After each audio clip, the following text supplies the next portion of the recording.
रोजाना सबसे पहले अनुपमा सीरियल देखने के लिए हमारे चैनल को सब्सक्राइब करें। एपिसोड के स्टार्टिंग में हम देखते हैं राही रूम को डेकोर कर लेती है। हम देखते हैं परी, ईशानी, अंश भी वहां पर आ जाते हैं। ईशू बोलती है ये क्या है। राही बोलती है पहले अंदर तो चलो। चारों भाई बहन साथ बैठ जाते हैं। राही बोलती है कि हमने एक दूसरे से प्रॉमिस किया था ना कि भले ही हम कितने ही लड़ ले झगड़ ले लेकिन हम लोग साथ रहेंगे। और सिबलिंग्स भले ही कितने ही लड़ें लेकिन उनका रिश्ता अनमोल होता है। परी बोलती है और जब बहन ही बहन का घर उजाड़ दे तो। ईशू बोलती है वो बहन अपने किए पर काफ़ी ज़्यादा गिल्टी फील कर रही है और मैं रोज़ दुआ करती हूँ कि तुम्हारे और राजा के बीच सब कुछ ठीक हो जाए। परी बोलती है तुमने बहुत देर कर दी। ईशू बोलती है प्लीज़ परी मुझे माफ़ कर दे। अंश बोलता है तुम लोग फिर से शुरू हो गई, प्लीज़ शांत हो जाओ। तुम दोनों को पता है ना तुम्हारी दोनों की वजह से ही घर का माहौल कितना ज़्यादा स्ट्रेसफुल है। राही बोलती है परी, इशू, मम्मी मुंबई जा रही थी लेकिन वो बीच में ही से ही वापस आ गई। किसके लिए? सिर्फ आप लोगों के लिए। मम्मी ने बहुत कुछ सहा है। इशू, स्पेशली मम्मी तेरे लिए ही यहाँ पर आई थी। तुम दोनों को मुझे लगता है मम्मी के साथ मुंबई जाना चाहिए।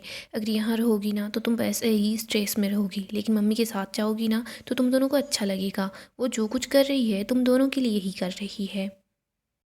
अंश परी को समझाता है। वो बोलता है परी मुझे पता है तू राजा को सबक सिखाना चाहती है लेकिन ऐसा करने के बाद ना तुझे अच्छा लगेगा और ना ही हमें अच्छा लगेगा। हमें पता है तू कितनी अच्छी है। तू अपना बेस्ट वर्जन बन ना, वर्स्ट वर्जन क्यों बन रही है। राही बोलती है परी तू बता, अगर कोई कपड़ा फट जाता है तो उसे रफ कर देगी या फिर उस पर बेच बनाकर उसे सुंदर बना देगी या उसे जला ही देगी। अंश बोलता है परी ऐसे ही रिश्ते होते हैं, उन्हें तोड़ना नहीं है। उन पर सुंदर सा बेच बना और आगे बढ़ जा। तो मुंबई चली जा, तेरा माइंड थोड़ा रिलैक्स होगा तो वहाँ पर जाकर कुछ सोच पाएगी, तुझे थोड़ा अच्छा लगेगा। राही बोलती है हाँ अंश बिल्कुल ठीक बोल रहा है। तुम दोनों नए शहर में जाओगी ना तो तुम दोनों को नया मकसद मिल जाएगा। नए लोगों के बीच हमारी सोच भी बदल जाती है। अंश बोलता है हाँ हो सकता है अनुमा के साथ साथ तुम लोगों को भी अपना नया मकसद मिल जाए। परी बोलती है राही मैं आपसे एक बात पूछूं। राही बोलती है हाँ। परी बोलती है क्या राजा आज भी मुझसे प्यार करता है। राही को याद आता है कि कैसे राजा ने सबके सामने बोला था कि वो परी से प्यार करता है। राही बोलती है देख इस बात का जवाब मैं नहीं दूंगी, वक्त आने पर तुझे अपने आप पता चल जाएगा। बस मैं ये बोलना चाहूँगी कि तुम दोनों ये ब्रेक ले लो। कभी कभी होता है ना कि हम काफ़ी ज़्यादा थक जाते हैं। मैं चाह रही हूँ कि तुम दोनों रिश्तों से और इन सब चीज़ों से एक बार ब्रेक ले ही लो। वैसे मैं मम्मी के साथ रहकर मसालों के बारे में बहुत कुछ सीख गई हूँ। राही के हाथ में मसाला होता है। वो बोलती है ये मसाला होता है ना, ये हमारे लिए अच्छा लक लेकर आता है। वो दोनों को मसाला दे देती है और बोलती है कि तुम बस अच्छा सोचो, अच्छा ही होगा। चारों भाई बहन साथ होते हैं। आगे हम देखते हैं प्रेम अनु के लिए चाय बना कर ले आता है। इधर हम देखते हैं अंश भी वहाँ आ जाता है। अंश प्रेम को बोल रहा होता है प्रेम मुझे माफ़ कर दो, मुझे नहीं पता था कि गौतम सच में तुम्हारी हेल्प कर रहा है। मुझे लगा कि वो फिर से कोई नई चाल चल रहा है और मैंने जानबूझकर प्रार्थना को धक्का नहीं दिया। प्रेम बोलता है हाँ मुझे पता है लेकिन आगे से ये ध्यान रखना कि तुम पूरी बात पहले जान लो उसके बाद रिएक्ट करना। अनु बोलती है कि हाँ परी ने भी यही गलती की थी अंश, और तूने भी यही गलती की है। प्रेम बोलता है तुम बिल्कुल भी फिक्र मत करो, सब कुछ ठीक हो जाएगा। पापा ने तुम्हें बेटा माना है, तुम देखना धीरे धीरे सब ठीक हो जाएगा। अनु बोलती है आरती का समय हो गया है, चलते हैं। हम देखते हैं सभी घर वाले साथ होते हैं और मिलकर आरती करते हैं। अनु जब आरती करती है तो अंश, परी, इशू इनको याद आता है कि पिछले दिनों में क्या कुछ हुआ है। तीनों ही बहुत अपसेट हो जाते हैं। आगे हम देखते हैं राही अन्नू को दही शक्कर खिलाती है। तभी हम देखते हैं बाहर से हॉर्न की आवाज़ आती है। वो बोलते हैं कि टैक्सी वाला यहाँ आ गया। ईशू और परी अनु के लाए हुए नए जूते पहन लेती है। हम देखते हैं राही उन दोनों के पास जाकर उन्हें भी दही शक्कर खिलाती है। बा बोलती है कि तुम लोग मेरी बात सुन लो, सुबह शाम दोनों टाइम पर हमें वीडियो कॉल करना और हाँ अनुपमा को परेशान मत करना, इसकी सारी बातें मान लेना। तो ईशू बोलता है परी तो फिक्र मत करना कि इसको मैं संभाल लूँगा। राही अनु के पास आती है और बोलती है मम्मी आप मेरी फिक्र मत करना, आपकी बेटी बहुत स्ट्रांग है, आप जाइए और अपना काम कीजिए। पाखी बोलती है मम्मी ईशू का ध्यान रखना। अनु बोलती है तुम लोग अपना भी ध्यान रखना और बा बापूजी का भी ध्यान रखना। अनु बोलती है बा बापूजी आपको अपना बहुत अच्छे से ध्यान रखना है और अंश घर की सारी जिम्मेदारी तुम्हें उठानी है। बापूजी बोलते हैं तुम लोग खुश रहना और हाँ हमें फ़ोन करते रहना। बा भी बोलती है हाँ ऐसा नहीं कि पिछली बार की तरह गायब ही हो जाओ। किंजल भी बोलती है हाँ मम्मी प्लीज़। अनु बोलती है बापूजी ईशू और परी अभी मेरी जिम्मेदारी है, मैं उनका अच्छे से ख्याल रखूंगी, आप लोग बस मुझ पर भरोसा कीजिए। और तोशु तेरे पास जॉब है ना तो तू अपनी जॉब पर फोकस कर। पाखी तेरे पास काम नहीं है तो तू फिर से काम करना स्टार्ट कर। अनु बोलती है ठीक है, अब हम लोग चलते हैं। अनु ईशानी और परी दोनों का हाथ पकड़कर उन्हें गाड़ी के पास ले आती है। राही अपनी मम्मी के पास आती है, अपनी मम्मी को गले लगा लेती है। राही परी और ईशु को भी गले लगाती है। इधर अनु बोलती है कि चाहे कुछ भी हो जाए ईशानी परी, मैं तुम दोनों को बिखरने नहीं दूंगी। मुंबई महानगरी है, वहाँ पर कुछ भी हो सकता है। हो सकता है वहाँ जाकर तुम दोनों को अपनी मंजिल मिल जाए और तुम दोनों की वजह से मुझे मेरी ज़िंदगी का मकसद मिल जाए। इसके बाद हम देखते हैं अनु ईशु और परी को गाड़ी में बैठने के लिए बोलती है। अनु भी गाड़ी में बैठ जाती है। इधर बापूजी बोलते हैं कि तुम लोग ईशानी और परी की चिंता बिल्कुल भी मत करो, उनकी सारथी अनुपमा है। हम देखते हैं ईशानी परी अनु वहाँ से निकल जाते हैं। इधर शाह हाउस के सभी लोग उन लोगों को बाय बाय करते हैं। राही भी बोलती है कि ठीक है, अब हम लोग यहाँ से चलते हैं। राही और प्रेम भी वहाँ से चले जाते हैं। इधर हम देखते हैं तोशु, किंजल, पाखी ये लोग घर के अंदर आ जाते हैं। बा और बापूजी घर के बाहर ही होते हैं। बात थोड़ी सी इमोशनल हो जाती है। बापूजी बोलते हैं हम बुजुर्गों की किस्मत में बस अब यही रह गया है कि हमारे बच्चे कभी आते हैं कभी जाते हैं। बा बोलती है कि हाँ, हम लोग तो चौकीदार बनकर रह गए हैं। बाबूजी बोलते हैं बस मैं तो ये चाहता हूँ कि भगवान जी है ना अनुपमा की सारी मनोकामनाएं पूरी करे। वो जैसा चाहती है ना बस वैसा ही हो। बा बोलती है कहीं ऐसा ना हो कि वो ईशु और परी ये दोनों मिलकर अनुपमा का जीना हराम ना कर दे। बापूजी ये बात सुनकर परेशान हो जाते हैं। आगे हम अनु, ईशु और परी को देखते हैं। अनु बोलती है ईशु, परी कहते हैं कि मुंबई में सभी लोगों के सपने पूरे होते हैं। मेरी तरह तुम लोगों ने भी तो अपने करियर को लेकर कुछ सपने देखे हैं ना, हो सकता है कि तुम दोनों के सपने वहाँ जाकर पूरे हो जाए। ईशु और परी बस चुपचाप बैठी होती है। अनु बोलती है इतने शांत क्यों बैठे हो, फिक्र मत करो, सब कुछ अच्छा होगा। आगे हम देखते हैं राही अनु के पास कॉल करती है। अनु को बोल रही होती है कि मम्मी आप कहाँ पर पहुँच गए हो। अनु बताती है कि हम अभी अभी महाराष्ट्र के अंदर आए हैं और जल्दी ही मुंबई में पहुँच जाएंगे। राही बोलती है मम्मी सब ठीक है ना। अनु बोलती है कि हाँ, अभी तो सब ठीक है, चाहती हूँ आगे भी बस सब चीज़ ठीक ही रहे। वैसे भी दोनों बेटियों की जिम्मेदारी उठानी है। इन दोनों के लिए ये सब कुछ नया है और मेरे लिए भी ये सब कुछ नया है। राई बोलती है लेकिन मम्मी आप ये सब कुछ कैसे करेंगी। अनु बोलती है करना है तो करना ही है, लेकिन पता नहीं कैसे करूँगी। राई बोलती है मम्मी आप इतनी हिम्मत कहाँ से लाती हैं। अनु बोलती है जब हमारे पास और कोई रास्ता नहीं होता ना तो हमें हिम्मत करनी ही होती है। और वैसे राही तो इन सब बातों को छोड़ और अपनी पढ़ाई में लग जा। राही बताती है कि मैं पढ़ाई में लग गई, वहाँ से आते ही मैंने बुक्स खरीद ली। अनु बहुत ज़्यादा खुश हो जाती है और बोलती है और हाँ बुक्स पर। तो राही बोलती है ओम लिखना नहीं भूलना। अनु बोलती है हाँ, और ये परंपरा है, सबसे पहले तुम अपनी बुक में ओम लिख लेना। राही बोलती है हाँ मम्मी, और मैं ना अपनी बुक के अंदर मोरपंख भी रखूँगी। अनु बोलती है ये तो बहुत अच्छी बात है। राही बोलती है मम्मी आप मुंबई पहुँचते ही मुझे टेक्स्ट कर देना, मैं आपसे बाद में बात कर लूँगी। अनु बोलती है ठीक है। हम राही को देखते हैं, वो किताबों में खुशबू ले रही होती है। प्रेम भी वहाँ पर आ जाता है। प्रेम बोलता है कि मैं बहुत खुश हूँ कि तुम किताबों के फिर से करीब हो गई। राही बोलती है लेकिन मम्मी से दूर हो गई। प्रेम बोलता है इट्स ओके, इस बार जो डिस्टेंस है ना वो सिर्फ फिजिकली ही तो है, इमोशनली थोड़ी ना है। हम जब चाहेंगे मम्मी से मिलने के लिए वहाँ चले जाएंगे या फिर मम्मी हमसे मिलने आ जाएगी। राही बोलती है हाँ ये तो है, और मैं चाहती हूँ कि मम्मी की लाइफ में सब ठीक रहे, ईशू और परी को उनका पर्पस भी मिल जाए।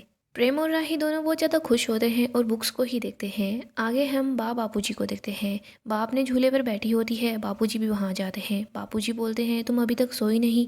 बा बताती है कि नींद नहीं आ रही, मैंने गोली भी ले ली लेकिन फिर भी मुझे नींद नहीं आ रही। बापूजी बोलते हैं तुझे पता है ना इतनी रात को भूत प्रेत ज़्यादा सक्रिय होते हैं, कहीं वो तुझे देखकर डर ना जाए। बा बोलती है कि आप मुझे क्यों डरा रहे हो। तभी कुछ आवाज़ें सुनाई देती है। बा बोलती है आप मुझे क्यों डरा रहे हो। बा बहुत ज़्यादा डर जाती है। बा बोलती है कि ये क्या चल रहा है। तभी बा फिर से आवाज़ सुनती है। बापूजी बोलते हैं कि ऐसे कोई ना थोड़े बोलते ही आ जाता है। बा बोलती है आजकल सब्जी बोलते ही घर पर सब्जी पहुंच जाती है, शायद हो सकता है कि आपके बोलते ही कोई यहाँ आ गया होगा। बा बोलती है आपकी वजह से ये सब कुछ हो रहा है। बा हाथ जोड़ती है, बोलती है भूत प्रेत आप यहाँ पर हो तो प्लीज़ वापस चले जाओ, हमने आपको यहाँ नहीं बुलाया, गलती से इन्होंने बोल दिया, प्लीज़ वापस चले जाओ।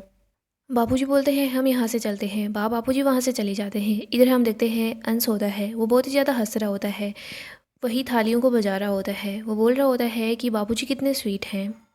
बा और बापूजी दोनों बस ऐसे ही बातें कर रहे थे, परेशान थे। उन दोनों को डिस्ट्रैक्ट करने के लिए मैंने तो ये सब कुछ किया। काश मेरा और प्रार्थना का रिश्ता भी ऐसा ही होता। प्रार्थना के बारे में सोचकर अंश अपसेट हो जाता है। अंश सोचता है कि इस घर की सारी जिम्मेदारियों को मुझे ही संभालना होगा, मुझे कुछ ना कुछ करना होगा। अगली सुबह हम मुंबई का सीन देखते हैं। हम देखते हैं अनु, इशू, परी ये लोग मुंबई पहुंच जाते हैं। अनु गाड़ी से उतरते ही आशीर्वाद लेती है और बोल रही होती है, मुंबई माता थैंक यू मुझे फिर से यहाँ बुलाने के लिए। मैं फिर से यहाँ आई हूँ और फिर से नई शुरुआत करूँगी। आप बस मुझ पर अपना आशीर्वाद बनाए रखना और मेरा फिर से साथ देना।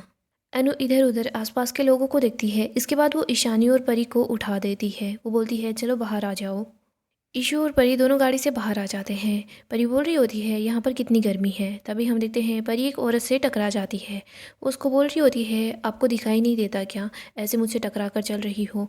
वो औरत भी बोल रही होती है ए तू देख कर चल। वो औरत बोल रही होती है ये मेरी आंखें हैं, कोई बटन नहीं है। रास्ते में तू खड़ी है ना कि मैं खड़ी हूँ।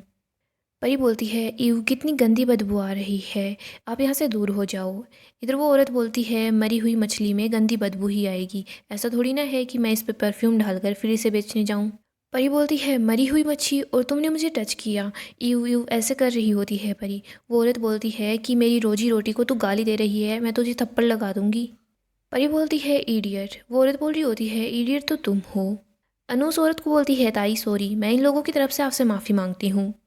अनु बोलती है परी ईशानी एजुकेटेड वुमन सिर्फ वही नहीं होती जो ऑफिस में बैठकर काम करती है, ऐसी भी होती है जो बाहर जाकर अपने घर को चलाती है, अपने घर के लिए काम करती है। तुम दोनों अभी के अभी इन्हें सॉरी बोलो। परी बोलती है लेकिन। अनु बोलती है मैं बोल रही हूँ ना सॉरी बोलो। परी उसको सॉरी बोल देती है।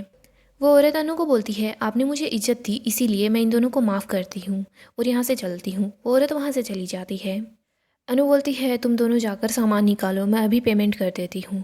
हम देखते हैं इशू और परी सारा सामान बाहर निकाल लेती है। अनु बैग ले लेती है और बोलती है कि चलो। परी बोलती है कहाँ जाना है। अनु याद करती है कि कैसे वो उस घर में रहा करती थी। अनु बोलती है घर चलना है। अनु चल देती है, पीछे पीछे परी और ईशानी भी चलते हैं। परी और ईशानी अपना बैग ला रही होती है। परी बोल रही होती है कि रात भर हमने ट्रेवल किया, अभी ये बैग उठाना पड़ रहा है और चलना पड़ रहा है, मेरे तो पैर दर्द कर रहे हैं। इधर ईशू बोलती है कि इतना दूर उतरने की क्या ज़रूरत थी, पास भी तो उतर सकते थे। ईशू बोलती है मेरा टाइम टेबल तो क्लियर है, घर जाते ही हॉट शावर लूँगी, इसके बाद खाना खाऊंगी।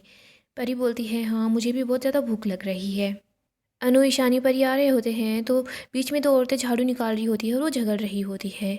परी और ईशु बात कर रहे होते हैं कि कितना अच्छा है कि यहाँ पर इतने सारे सर्वेंट्स रहते हैं। अनु बोलती है नहीं यहाँ पर मैड नहीं रहती। ईशु बोलती है फिर कौन रहता है। अनु बताती है कि हम रहते हैं। इधर चौल के लोग जैसे ही अनु को देखते हैं तो वो बहुत खुश हो जाते हैं। आगे हम कोठारी हाउस का सीन देखते हैं। हम देखते हैं गौतम पराग को बोल रहा होता है कि पहले फिल्मों में डायलॉग होता था कि ज़मीन सोना उगलती है, लेकिन आजकल तो ज़मीन खुद ही सोना बन चुकी है। डैड मुझे लगता है कि हमें रियल इस्टेट के बिज़नेस में उतरना चाहिए। पराग बोलता है हाँ। गौतम बोलता है और अगर हमें रियल इस्टेट का बिज़नेस करना है तो सबसे अच्छी जगह है। पराग बोलता है मुंबई। गौतम बोलता है हाँ। पराग बोलता है पहले भी हमारी मुंबई के लोगों से बात हुई थी, वहाँ पर हम डील करना चाह रहे थे। इधर गौतम बोलता है कि मेरा वहाँ एक दोस्त है, मैं उससे बात कर सकता हूँ। वो मेरा दोस्त है ना, वो भी रियल इस्टेट का बिजनेस ही करता है, हम उसके साथ पार्टनरशिप कर सकते हैं। मोटिबा वहाँ आ जाती है। वो बोलती है नवंबर आ गया है, नज़र लगने से पहले ठंड लग जाती है, दोनों के लिए काढ़ा लाई हूँ, काढ़ा पीजिए। मोटिबा बोलती है गौतम जी अपनी नई नई शादी के बाद हनीमून पर नहीं गए, काश हमारा दूसरा दामाद भी ऐसा ही होता। इधर हम देखते हैं प्रार्थना कहीं जा रही होती है। गौतम बोलता है कि तुम कहाँ जा रही हो। मोटिबा बोलती है हाँ तुम कहाँ जा रही हो, कहीं सास के यहाँ तो नहीं जा रही। प्रार्थना बताती है कि डॉक्टर का अपॉइंटमेंट है, डॉक्टर के पास जा रही हूँ। गौतम बोलता है अकेली क्यों जा रही हो, मैं साथ चलता हूँ। प्रार्थना बोलती है मैं अकेली जा सकती हूँ। मोटिबा बोलती है गौतम जी साथ होंगे तो अच्छा होगा। प्रार्थना बोलती है ड्राइवर मुझे ले जाएगा। मोटिबा बोलती है प्रार्थना आज तक तो ड्राइवर और परिवार के बीच फ़र्क नहीं समझ पाई। प्रार्थना बोलती है आपको भी तो आज तक गद्दारों और वफादारों का फ़र्क समझ नहीं आया। प्रार्थना वहाँ से चली जाती है। इधर मोटिबा बोलती है सॉरी गौतम जी। गौतम बोलता है कि कोई बात नहीं है मोटिबा, मैं प्रार्थना का गुस्सा समझता हूँ। मोटिबा मैं चलता हूँ, कहीं अगर प्रार्थना को मेरी ज़रूरत हो तो। माही सब पास में खड़ी खड़ी सब सुन रही होती है। इधर मोटिबा बोलती है कि गौतम जी सही बोल रहे हैं पराग, हमें भी रियल इस्टेट के बिज़नेस में उतर जाना चाहिए। पराग बोलता है लेकिन हम कैसे करेंगे। मोटिबा बोलती है ज़मीन खाली नहीं होती, कराई जाती है। छोटे मोटे जो चोल हैं ना उनको तोड़कर हम नई बिल्डिंगें खड़ी करेंगे। आगे हम चोल का सीन देखते हैं। हम देखते हैं सब लोग पानी की लाइन में लगे होते हैं। तभी वहाँ पर सरिता ताई आ जाती है। सरिता की असिस्टेंट भी साथ होती है। इधर जस्सी बोल रही होती है कि तुम लोग भी हमारी तरह लाइन में जाकर ही खड़े हो जाओ। सरिता बोलती है असिस्टेंट इन लोगों को बता कि मैं जहाँ खड़ी होती हूँ ना लाइन वहीं स्टार्ट हो जाती है। इधर जस्सी गुस्सा कर रही होती है लेकिन भारती जस्सी को शांत कराती है। जस्सी बोलती है तू आती लास्ट में है लेकिन बीच में आकर पानी की बाल्टी भर ले जाती है। सरिता ताई बोलती है oh my God you burn from me, तुम मुझसे जलती हो। इधर हम देखते हैं जस्सी गुस्सा कर रही होती है। जस्सी बोलती है सरिता तेरे घर में अलग से पानी आता है तो फिर तू यहाँ पर पानी भरने के लिए क्यों आती है। सरिता बोलती है मैं सेलिब्रिटी हूँ, यहाँ पानी भरूँ घर में भरूँ कहीं भी भरूँ तुझे क्या। जस्सी बोलती है सरिता तू यहाँ पर अकेली सेलिब्रिटी नहीं है। रीदा अनीता अनीता सभी वहीं पर होती है। वो बोल रही होती है कि कंपटीशन हम जीते हैं और हमारे बिना सरिता तुम कुछ भी नहीं हो। रीता बोल रही होती है कि हमसे बात करने के लिए इसने अपनी असिस्टेंट को भी रखा है। इधर सरिता बोलती है असिस्टेंट मेरी तरफ से इन सब लोगों को शट अप बोलो। रीता बोलती है शट अप तुम क्यों बोलोगी, हम बोलेंगे। सब लोग आपस में झगड़ने लग जाते हैं। इधर हम देखते हैं अनु परी ईशु वहाँ पर पहुँच जाते हैं। अनु सबको आवाज़ लगाती है और बोलती है बस करो झगड़ा मत करो। गाइस डेली अपडेट के लिए आप हमारे चैनल को सब्सक्राइब करें, साथ ही साथ वीडियो को भी लाइक कर दें। नेक्स्ट एपिसोड काफ़ी ही ज़्यादा धमाकेदार होगा। नेक्स्ट एपिसोड में हम देखेंगे अनुपमा शूटिंग वाली जगह पर जाती है। वहाँ पर वो देखती है कि कैसे लोग फिल्में बनाते हैं और ये सब कुछ देखकर काफ़ी ज़्यादा खुश हो जाती है। अनुपमा फिल्म नगरी में आ जाती है। इधर हम देखते हैं डायरेक्टर बोल रहा होता है अनुपमा जी अब से आपकी यही नई दुनिया है, आप यहीं पर काम करेंगी। अनुपमा सोच रही होती है कि मैंने अपने काफ़ी सपने पूरे कर लिए, अब नया सपना पूरा करने की बारी है। अनु बहुत ही ज़्यादा खुश हो रही होती है। इधर हम देखते हैं ईशु परी ये भी धीरे धीरे करके बदलने लग जाती है। हम देखते हैं सभी लोग बहुत खुश होते हैं। जैसे ही अनु चोल में पहुंचती है जस्सी भारती सब लोग अनु को देखकर खुश हो जाते हैं, सब अनु को गले लगाते हैं। इधर सरिता ताई भी अनु के पास आती है और अनु को गले लगाती है, बोलती है कि हमने तुम्हें बहुत मिस किया अनु। अनु बोलती है मैंने भी आप सब लोगों को बहुत मिस किया, लेकिन देखो आखिरकार मैं यहाँ आ ही गई। सभी बहुत ज़्यादा खुश होते हैं। इधर दूसरी तरफ हम पराग को देखते हैं। वो सोच रहा होता है कि हमें मुंबई जाकर बात करनी ही होगी। पराग सोचता है कि चोल वाले लोग हैं ना, इन लोगों को हम पैसे दे देंगे और वहाँ पर हम नई बिल्डिंग बना लेंगे। मोटिबा का आइडिया बिल्कुल ठीक है। दूसरी तरफ हम माही को देखते हैं। वो बार बार प्रार्थना से जेलस फील करती है। वो सोचती है कि गौतम जी प्रार्थना के पीछे पीछे घूमते रहते हैं, वो कहीं मुझसे प्यार नहीं करते या फिर शायद मुझसे नाटक ही कर रहे होंगे प्यार करने का। माही बस यही सोचकर प्रार्थना से गुस्सा करती रहती है और प्रार्थना से जलती रहती है। इधर हम अंश को देखते हैं। वो साफ फैमिली में ही होता है, वो सबको संभालने की कोशिश करता है। इधर हम देखते हैं जैसे ही अनु जस्सी भारती के पास पहुंचती है तो जस्सी बोलती है कि अनु यार हमने तेरे हाथ का बना हुआ खाना बहुत मिस किया, लेकिन तू अब आ गई है ना तो सब ठीक हो जाएगा। परी और ईशु वहाँ पर होते हैं, उनको देखकर भी जस्सी खुश हो जाती है। पहले तो वो सोचती है कि ये दोनों यहाँ पर क्यों आई है। अनु समझाती है कि इन दोनों को मेरे साथ मैं लेकर आई हूँ जानबूझकर। अनु सब कुछ बता देती है कि वहाँ क्या कुछ हुआ। जस्सी भारती ये दोनों परेशान हो जाते हैं। वो परी और ईशु को बोलते हैं कि तुम्हें संभल कर रहना होगा, तुम दोनों को अपनी ज़िंदगी में आगे बढ़ना होगा, जो हो गया सो उसे भुला दो। इधर हम देखते हैं भारती बिल्कुल ठीक हो जाती है। सो दोस्तों नेक्स्ट एपिसोड काफ़ी ही धमाकेदार होगा। अगर आपको ऐसे ही सीरियल की अपडेट जानना पसंद है तो आप अभी के अभी हमारे चैनल को सब्सक्राइब करें, साथ ही साथ वीडियो को भी लाइक कर दें।